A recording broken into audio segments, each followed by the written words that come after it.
At this big age, let's normalize having low maintenance friendships. When the term low maintenance friend came up on social media a few months ago, I told y'all that there is no such thing as a low maintenance friend.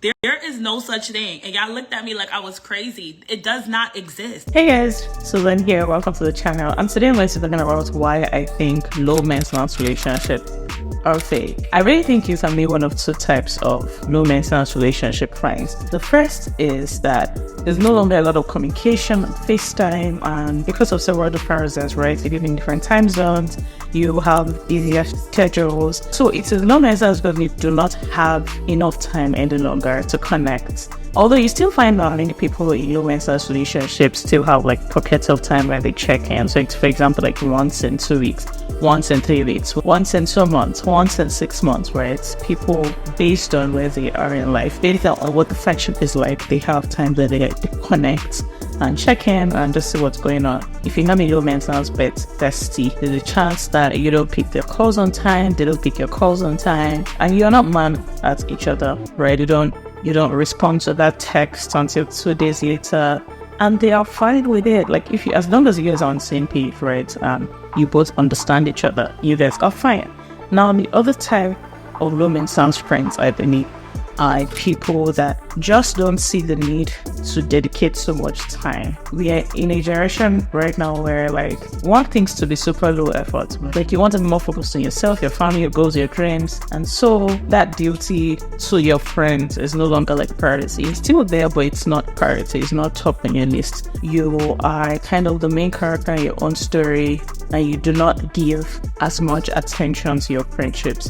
I think that's where some low maintenance friendships mentality stem from. You hear things like, if the friendship is meant to be, we just work, we just flow. Like there won't be any need to stress ourselves so much. Keep the relationship going. Why, however, doesn't this point where we actually relegate or classify our relationships based on the level of maintenance that it needs? Like, I really think it's absurd. The word friendship is very, very precious to me, and I think that it is too important to relegate or classify it based on level of maintenance. That said, I feel like some people take pride in the fact that they are high maintenance friends and they don't need low maintenance friends around them. So, example, they are always the one, putting in the time and the effort, and they see that it's not being reciprocated. They're quick to cut you off, or they get hurt because you don't want to be doing all this giving and it's not reciprocated. You could also be a high maintenance plan that you need a lot of emotional support, especially when things are down. You're going through a tough time, right?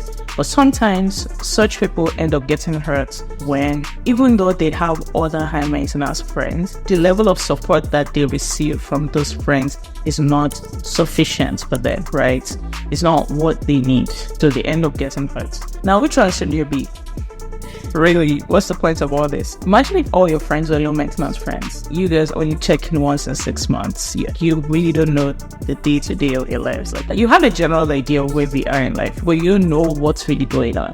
It will be hard for you to call this person in case of an emergency because, again, they don't really know what's going on, right? So, except it is absolutely necessary, you might not call them in case of an emergency. And to be honest, I think that it is really hard to make the best of such relationships. If you have a friend and the only way you're keeping that relationship going is keeping it low maintenance, like you guys are kind of doing the bare minimum, check in once in a while, hey, hope you're doing okay, hope you're doing well.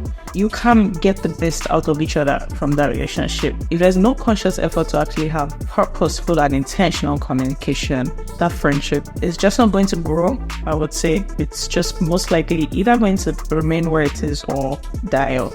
Now, I recall while I was in school, I had a bestie when I was in high school. We were very close for the first year, but then in second year, I became a boarding student, but she was still a day student. We're both the day students in our first year, so that's kind of what got us close. We always did stuff together, go home together and all that good stuff.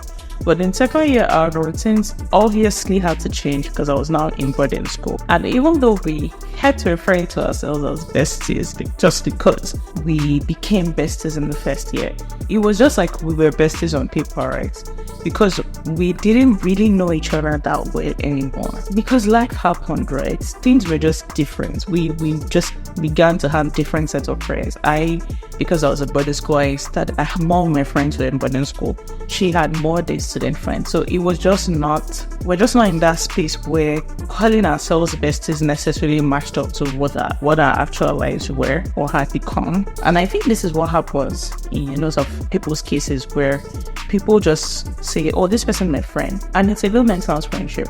But in reality, there's no actual depth in that friendship. You just check on each other. You just know that, hey, this person is doing okay, which is fair, right? Like, you care about them. Don't get me wrong, doesn't mean you don't care. But circumstances, life does not necessarily help out in making that relationship deeper than it probably should be. Now, on the flip side, imagine you had maybe 5 friends that are high maintenance friends. You guys talk every day. There's a lot of potential for this kind of relationship if certain factors are in place. So, for example, if you guys go to the same church, if you guys have kids going to the same school, if you guys do maybe work out together, if you guys work together, you guys go to school together, okay, and that's why you find a situation where people that are very close in maybe uni or high school come out of that space and the relationship is not the same. Simply because the factors surrounding that friendship allowed for the high maintenance friendship to bloom. But when those factors are taken out, it just gets different and difficult for it to continue that way. So what am I really saying? You're saying that, hey, low maintenance relationships they have their issues. High maintenance relationships have their issues. What are you saying? What I'm saying is, I think that you cannot 100% say I'm a low maintenance friend, and you cannot 100% say I'm a high maintenance friend, because you're saying you're a low maintenance friend all the time means that you're not someone that is familiar with the feeling of giving a certain level of emotional support. You kind of give the bare minimum in your relationships, and so you might not be willing to give more when it is required. I think that it should be a combination of both. There should absolutely be times where your friend's emotional need is important to you, and that means that you have to be a huge support to that high maintenance friend. There will be times you need to prioritize yourself and your mental health and deprioritize every other thing so that you don't burn out. I really think it's a combination of both. You should have low maintenance friends and you should have high maintenance friends. You should be a low maintenance friend sometimes to your friends, and you should be a high maintenance friend sometimes. If your friend is important to you, there should be sometimes that you prioritize their well-being. It shouldn't be all about yourself all the time. You see their call and you're like, you know that this person really needs to talk to you. I understood the real thing you're doing and speak to them. Even with how important friends are in our lives, it shouldn't take a mental toll on us or take an emotional toll on us, such that you're drained half of the time when you're talking to this person.